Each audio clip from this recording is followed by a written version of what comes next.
Oh my dear, please come here.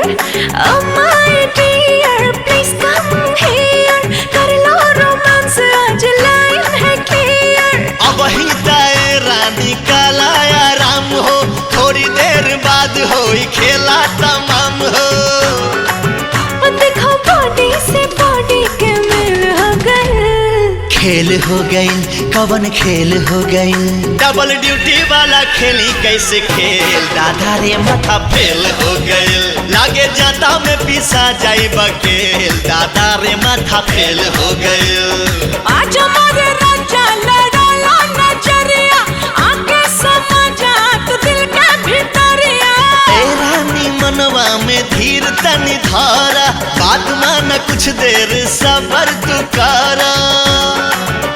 अरे दहिया से दहिया के मिल हो गए।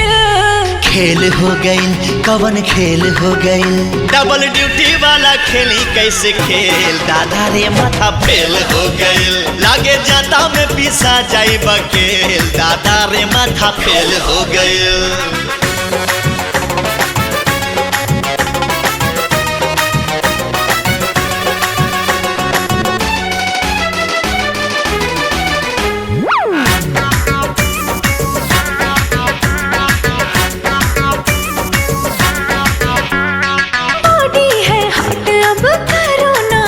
जी इंजन मोहब्बत का करो इसे काट जी।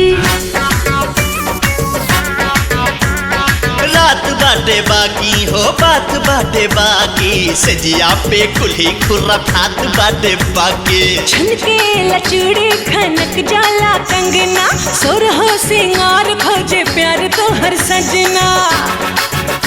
अरे भागे लो ऐसे जैसे जेल हो गए।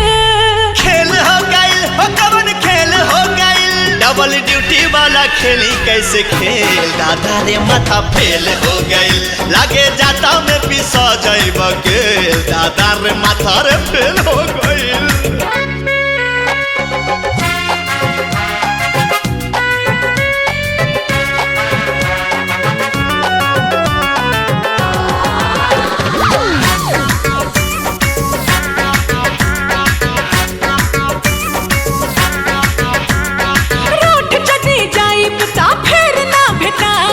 कितनो बोलई बाना बहिया में आईब।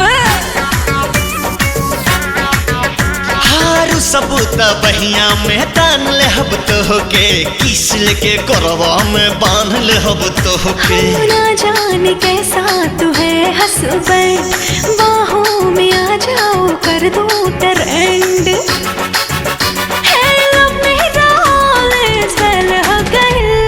खेल हो गई कवन खेल हो गई, डबल ड्यूटी वाला खेली कैसे खेल, दादा रे माथा फेल हो गई, लागे जाता में पिसा जाई बकेल, दादा रे माथा फेल हो गई।